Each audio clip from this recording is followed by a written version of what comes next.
কোচবিহার রাসমেলা ময়দান থেকে শুরু হলো বিজেপির পরিবর্তন যাত্রা। বিজেপির পরিবর্তন যাত্রার রথে বুধবার হামলার ঘটনার পর আজ কড়া পুলিশি প্রহরায় রাসমেলা ময়দান থেকে রওনা দিয়েছে রথ।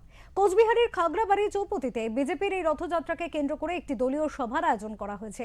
পাশাপাশি তৃণমূল কংগ্রেসের পক্ষ থেকেও এসআইআর এর বিরুদ্ধে একটি কর্মসূচির আয়োজন করা হয়েছে। একই সঙ্গে চলছে তৃণমূলের মিছিল। ঘটনাকে কেন্দ্র করে এলাকায় চাপা উত্তেজনা। যে কোনো পরিস্থিতির সামাল দিতে ঘটনাস্থলে উপস্থিত রয়েছে বিশাল পুলিশ বাহিনী।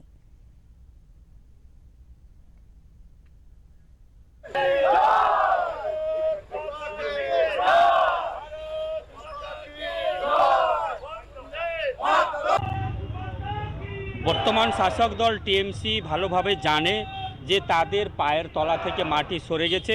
মানুষ পরিবর্তনের জন্য মানসিকভাবে তৈরি হয়ে আছে, শুধু সময়ের অপেক্ষা। তাই তারা কখনো আমাদের মিটিংকে আটকাতে চেষ্টা করে, কখন মিছিলকে আটকাতে চেষ্টা করে, কখনো তারা যে আমাদের পরিবর্তন যাত্রার যে জনসভা ছিল নীতিন নবীনের সেটাও আটকানোর চেষ্টা করে। কিন্তু সর্বোপরি আমাদের কোর্টের উপরে আমাদের আস্থা আছে, ফলে আমরা হাইকোর্টের মাধ্যমে এটা পেয়েছি। এবং আপনারা সকলে জানেন যে 1 তারিখ মদনমোহন মন্দিরে পুজো দিয়ে এবং আমাদের কেন্দ্রীয় সভাপতি নীতিন নবীনজির উপস্থিতিতে পতাকা দেখিয়ে উনি 1 তারিখ আমাদের যে পরিবর্তন যাত্রা শুরু হবে কুচবিহার আমাদের শিলিগুড়ি বিভাগের কুচবিহার থেকে, সেটা শুভ সূচনা করেছেন।